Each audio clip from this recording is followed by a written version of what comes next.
I have been to so many conferences and workshops in my life. Every month I go to at least 2 conferences. This is the best I've seen so far. So a round applause for them. It's a brilliant job they have done. But if I have to say one thing to Rajiv at this present moment, I would say, honey, you shrunk my kids. Because honey, you blew up your kids. So I think that's the one thing that I would like to say here. Can you all please stand up who are sitting here? You are sitting for a long, long time, right?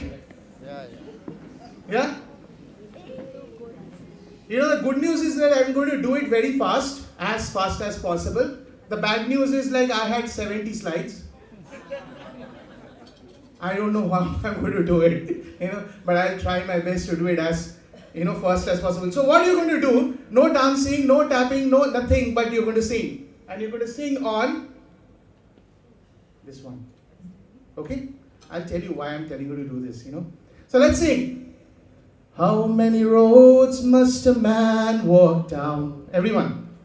How many roads must a man walk down before you call him a man? How many seas must a wild dove sails before she sleeps in the sand? And how many times must the cannonballs fly before they're forever banned? Now everyone. The answer, my friend, is blowing in the wind. The answer is blowing in the wind. All together, everyone. Last one, last time. The answer, my friend, is blowing in the wind. The answer is blowing in the wind. Thank you. Please sit down. I hope I got you back. That was the trick. So I was predicting it. This is going to happen because I had a last slot. Right? I thought that this is something going to happen similar, but there is a reason I put this song. This song, by the way, was sung, actually it originated from, like a group of slaves where the slavery was banned in UK. So this song was framed at that time, taken by Bob Dylan, you all know. So I'm not going to go there. Just my job is to talk about.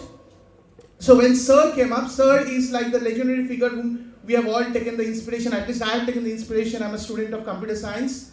I started in IBM, then become an educator, then become a journey, and presently I'm doing research on impact of artificial intelligence in K12. And the leader and principal and the director of a chain of schools. That's not important, but what is important is like to understand that why we are supposed to do what we are supposed to do.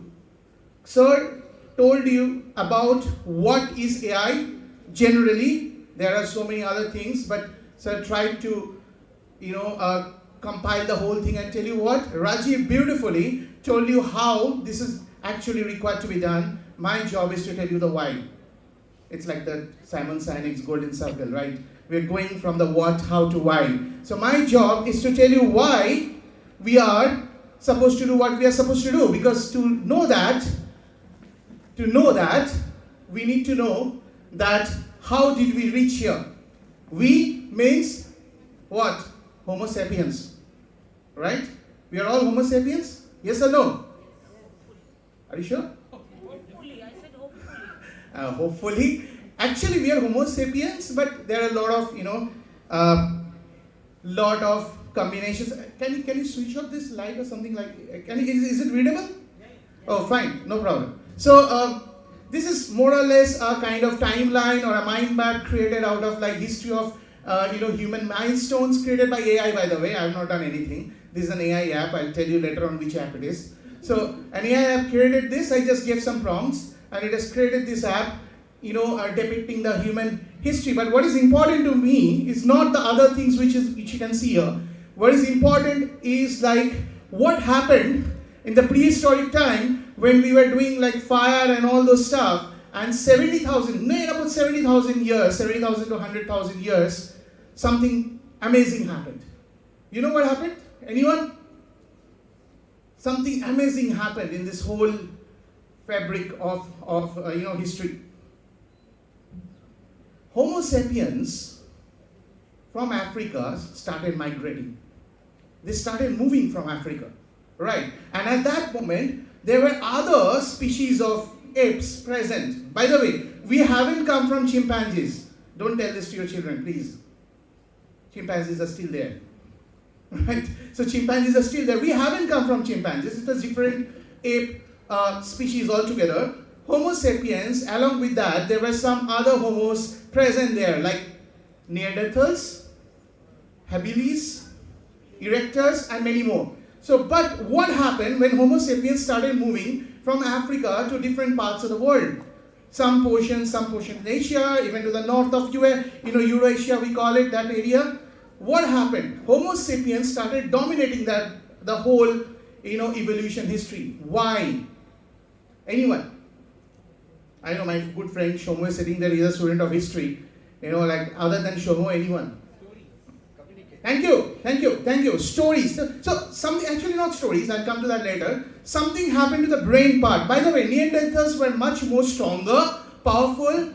They already had, like physical structures are better. So it's wrong that we say that we actually only the strongest survived. It's absolutely wrong. Don't go into that history, okay? And even today it is not wrong. It is not right. So the strongest never survived. So something interesting happened. There are two portions of our brain called hippocampus and amygdala. Due to some strange reason, I don't know what, there are so many researches going on at presently, they started developing in Homo sapiens more than any other homos. So, due to that portion, there are a lot of imagination. That's the emotional area, hippocampus and amygdala. So, a lot of imagination started. And that imagination created stories, as Rajiv prompted out from there. Created a lot of stories, and those stories helped us to collaborate. And what you're seeing at this present moment on your screen, can you tell me what's common? There is one thing which is common. One thing which is common on these four words. Anyone? You'll be very surprised. These are basic fabrics of our humanity. We are what we are because of this reason, or these reasons, one of these reasons. You know what is common? They all are imaginary stories. Very interesting, right? Money, religion, country, corporate is not tangible. These are stories we believe. Someone told us the stories. Some excellent narrators with some excellent language skills, like maybe Jasvinder Singh, he has told us the stories, and we believe in those stories. And those stories actually shape our civilization. And we are today influenced by these four words a lot because of the stories told to us. So yes, without going to the detail of my presentation, because I can see like you all are impatient and you want to go home. It's almost 7 o'clock. So what I would rather do, I'm going to make it very short, and I'm going to go to the core of the, I had those slides like, what actually the stories did. These are the good things which our stories did. These are the bad things which our stories did. The pros and cons of our stories, what we did in our civilization. Then, do you think the present narrative is optimum? So these are the three questions which I would like you to take home. I'll say Rajiv to share this PPT, but there is no point, because if you have not been there for the PPT, you will not understand anything for this presentation. So, is it the time to reflect on the narratives? So I'm asking you that why, the purpose, because we have talked about what AI is doing. We are at presently in the moment of existential crisis. Now why I'm telling it's an existential crisis? Because, I don't know, the image always disappearing. There is some reason, because it's an image made by AI. I don't know, they don't like it because I'm telling you existential crisis. Maybe they don't like this phrase. Somehow it disappeared. I don't know, it's not deliberate. It disappeared twice, right? We tried twice, but it's disappearing. So, we are in the ecological, technological, and global conflicts. These three are picking up like anything, and we are in the middle of this existential crisis. For the first time in the history of mankind, for the first time in the history of mankind, we do not know what will be coming in next 10 years. Yes, there were like a lot of unprecedented things happened in our history. But we actually know that the farmer knew that, okay, his son should be knowing farming to actually survive. We don't know at this present moment. That's the biggest existential crisis we are going on. And we don't know even in terms of ecology, in terms of global conflicts. By the way, global conflicts also can get influenced by AI a lot. I'm not going there. But yes, there was a time after Second World War, because we had a very peaceful period of our existence, thanks to nuclear weapon. No one will tell that, it's on camera. Like that threat of nuclear weapon has reduced our union budget, our country's budget, all our country's budget, from more than 50% in the defense to somewhere around 6 to 7%. Can you imagine it? Second World War and before, the defense budget of all countries were 50% and more. Even Second World War, it went to 70%. Today, or rather in the 90s, in the in-between, it dropped down to 6 to 7%, which is amazing, right? Because the budget shows how violent we are. Anyways, like we are, again, this defense budget is still, again, started increasing. All countries, thanks to Russia, thanks to what is happening in the Gulf. So, where are we at present in retrospect to AI? Sir has already told you, I'm not going to spend more time here. We are in the artificial narrow intelligence still. We have not reached AGI. I don't know when we'll be reaching. Sir gave a very optimistic number of 5 to 10 years. We don't know. Maybe the quantum computing can help us in reaching there. But okay, that's a different story altogether. I'm skipping these things. These are AI pros and cons. Take 30 seconds to read it. I'm not going to read any slide. Yeah? Right?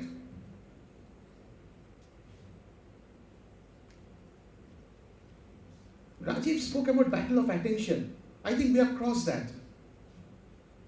There is already a battle of intimacy started.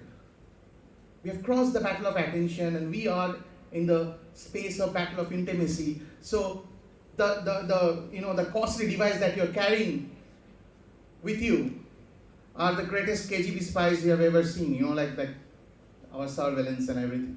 Our privacy has gone for a toss.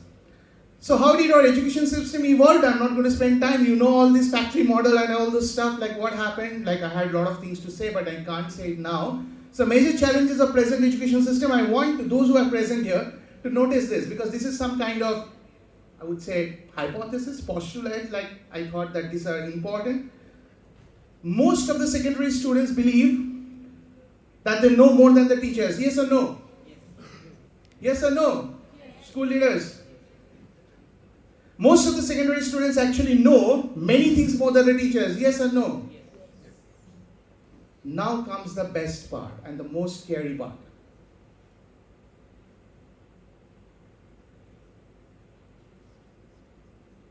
This is the danger part. The students believe they know more than the teachers. The students in some ways know more than the teachers, and they are scratching the surface. This cannot be more dangerous. In K12, I'm talking about K12. I'm talking about K12. In college, universities, the things change, but at least in the K12. So, okay. So education in the next 5 years, 49% of the time in only direct interaction with the students, more than 50 average hours of the working time week for the teachers are repetitive jobs. So we need to, get rid of that. Who is a good teacher? I don't have the time to play the video, so I'm going to skip here. Or can I play the video? It's a very important video. Are you okay? It's a very important video. Okay, let's. So I believe that these are the qualities of good teacher. Will you agree? Yeah. Personalized learning, give personal attention, empathy, precision, available 24/7, and knowledge. Do you agree? This is the quality of the good teacher. Now see what is happening. This right over here is an exercise about the Spanish-American War and AP American History on Khan Academy.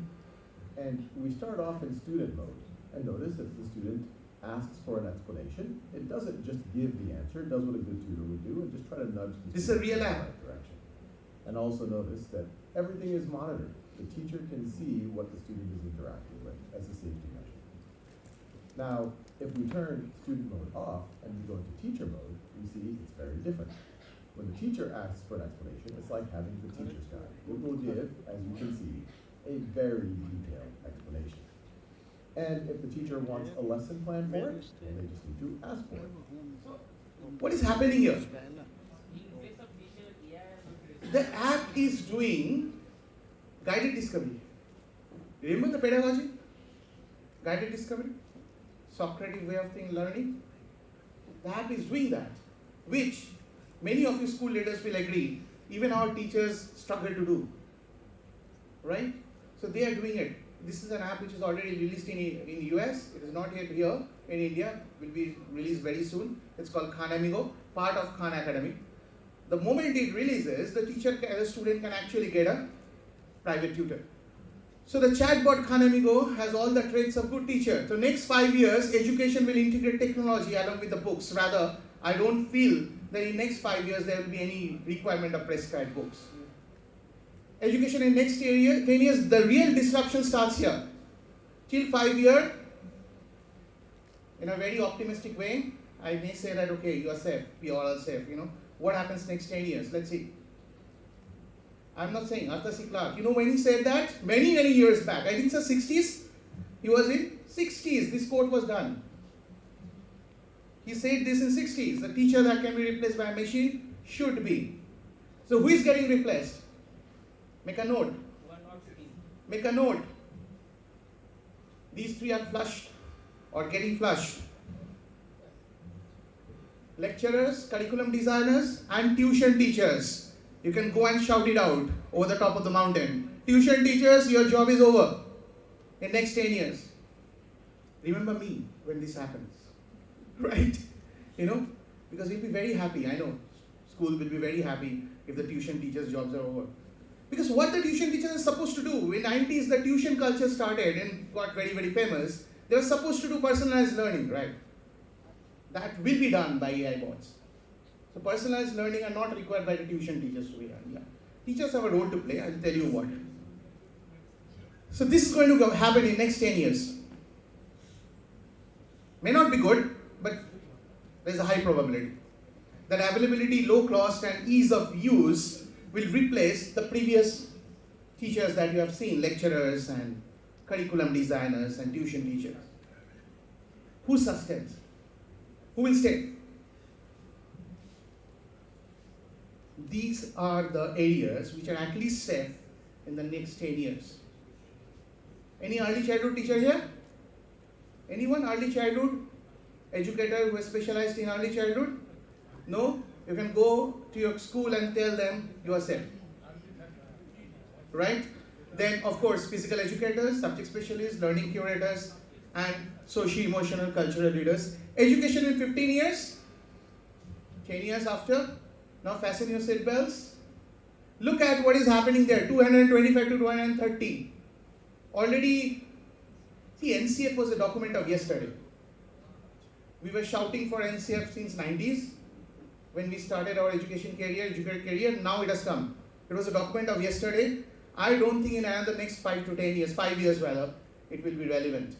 It will not be relevant. So anyways, so we will have meta schools. I'm not going there. We can actually have a whole conference on meta schools. And then, so 15 years we do not have any idea how the education will evolve. Very honestly, even the sci-fi writers can't dare this. But these questions are important. Will the organic intelligence and artificial intelligence merge? That is an important question, which already happening, already a lot of research happening on that. Will the schools transfer themselves into a Greek gymnasiums? If you know what are Greek gymnasiums are, you will understand like in which direction it was going. Will the emotions be marked as unnecessary? Now with emotions, the consciousness comes. Again, I'm not going there, it's a long topic. It will take a long time. Will the human evolve into transhumans? Now, when we are telling the transhuman and emotions will be not necessary, look at him. Do you know him? Captain Spock? Do you love him? These are his characteristics, but you still love him. He's a transhuman. He never had emotion. He tried his best to love, failed several times, but he's a hero. Right? I don't know. Maybe that kind of world is coming up, where the biological, organic beings like us will merge with the digital and the electronic being. Anyways, future learning predictions. I'll skip this. Can you just make a note of who are present and send them? Please, yeah, please, because whole credit goes to them. Yeah, I know. But this PPT should go to you. That's what I'm saying. Like you deserve it. Right. So these are my, kind of predictions. You can say I'm not Ray Kurzweil. You know who is Ray Kurzweil? One of the most celebrated person to predict the future. Like please read his book Singularity is Near and Singularity is Nearer, released in 2023. I'm searching for that book, sir. If you get that book, it's a fascinating book. Then the last one, Singularity is Near is already a very famous book, but the second volume has come out. So yes, you can read it. I won't read it. The interesting part comes in the next slide. This is more or less This is interesting. I think we overhype collaboration inside the classroom. When there is a sports field, why we hype the collaboration to happen inside the classroom? Okay, let's take them to the field and let them play. Collaboration will take place, and they will take care of themselves. Anyways, I strongly believe that philosophy need to be included in K12. How many of you believe this? That's mother of science.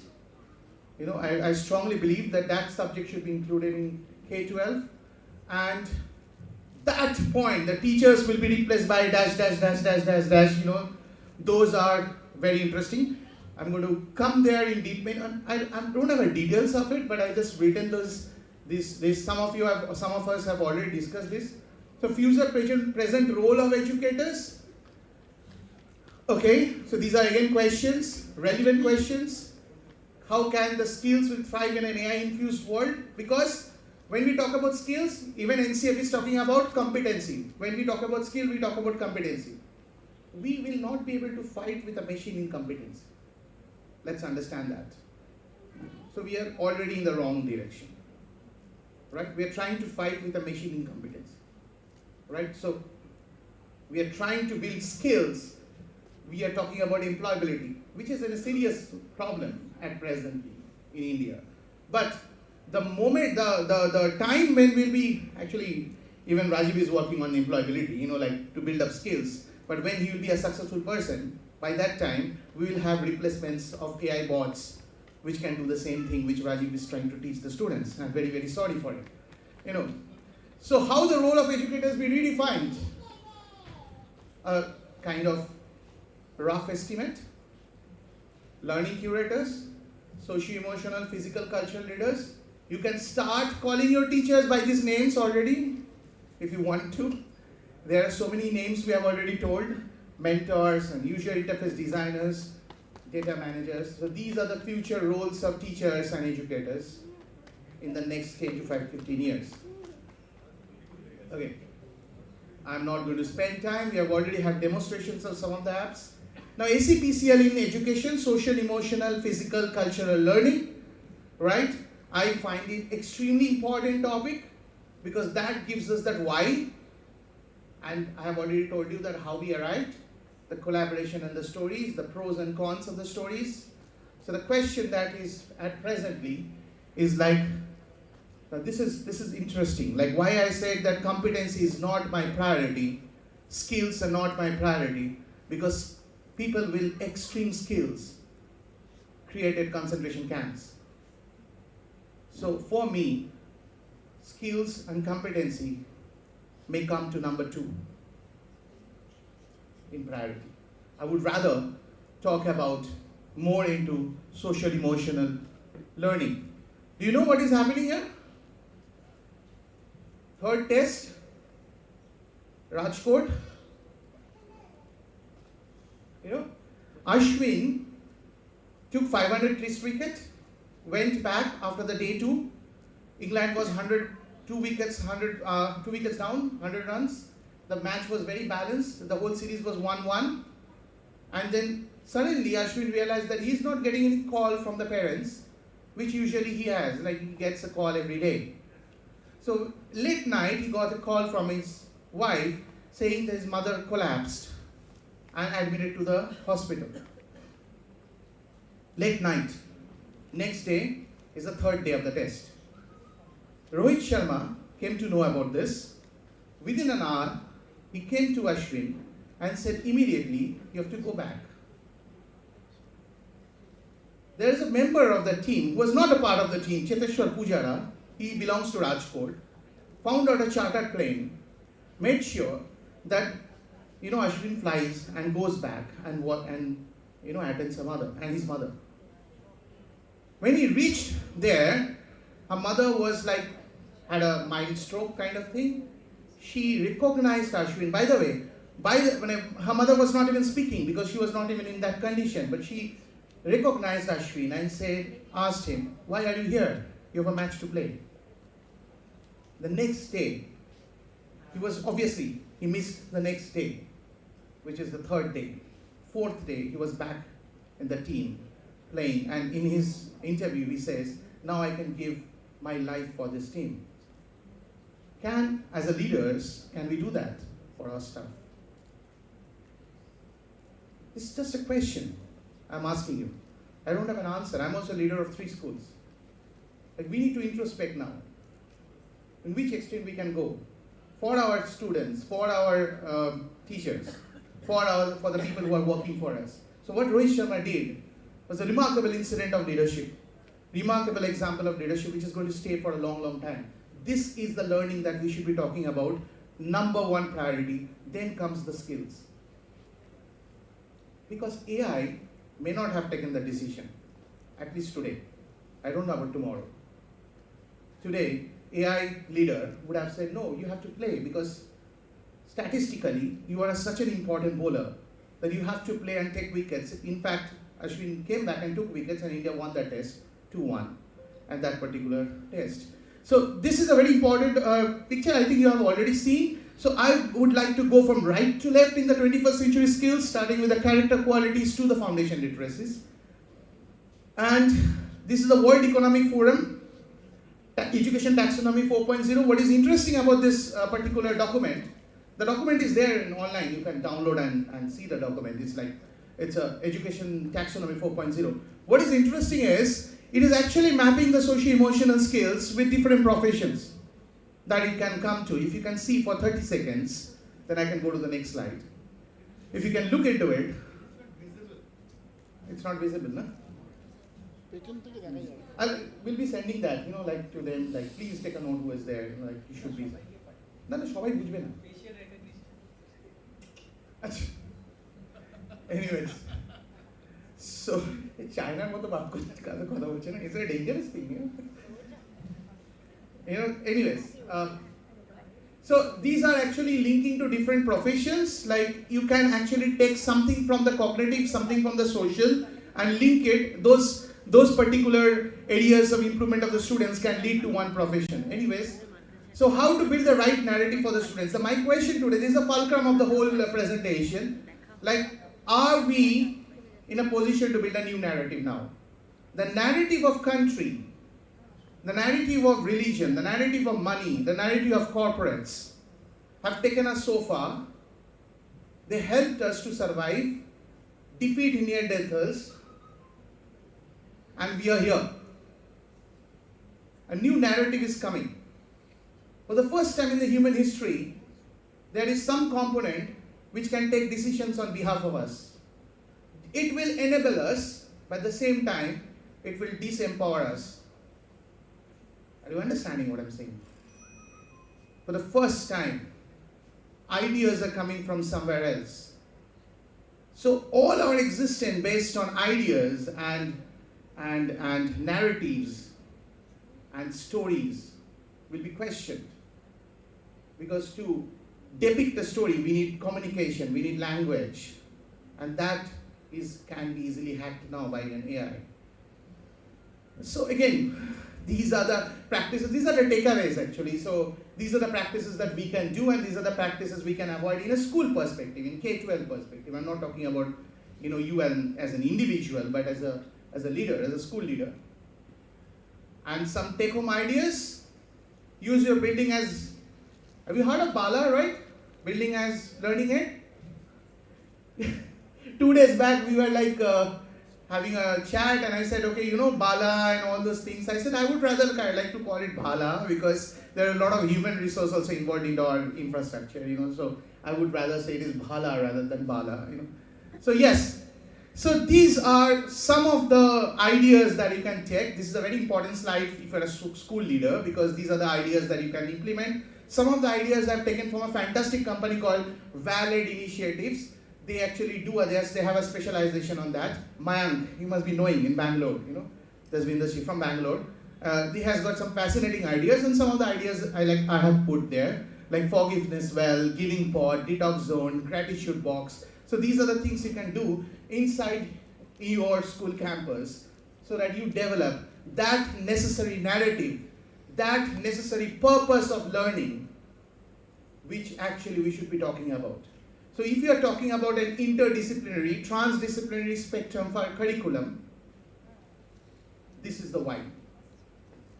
You should start with this purpose and then go into the skills, because that skills without this purpose can be disastrous. These are the apps which are already working in the social emotional space. Again, it will come to you, don't worry. And these are fascinating apps. I'm myself using some of them. Can we end with a song again? Can we? This is the last slide. Can we stand up again? The song made popular by Pete Seeger is a song in the coal mines sang by the black people for their freedom. And this is a song which cannot be made by AI. Can you tell me why, Shubhamay? Why it cannot be made by AI? Because AI won't be able to feel the pain they were going through. It is impossible. Yeah, it's not emotion. At least now, they don't understand what is consciousness. Good news, because we don't understand what is consciousness. The moment we start understanding what is consciousness, they will also start understanding the same thing. So that's a good news so far.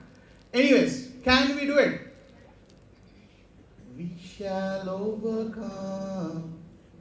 We shall overcome. By the way, this was my school anthem. We shall overcome someday. Oh, deep in my heart, I do believe we shall overcome someday. Can you hold each other's hands, please? Next to the person next to you. Person next to you. Yeah, and sing this line, stanza. We are not alone. We are not alone. We are not alone today. Oh, deep in my heart, I do believe we shall overcome someday. Thank you very much. Thank you. Thank you very much. This is important because of the existential crisis that we are in. Please, I'm not scaring you. This is reality. It is important to understand the facts.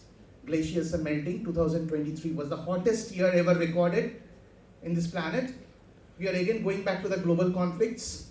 Wars are starting. We are in a very, very bad position. So what we should be teaching our students, we should be careful about. Thank you so much. Thank you.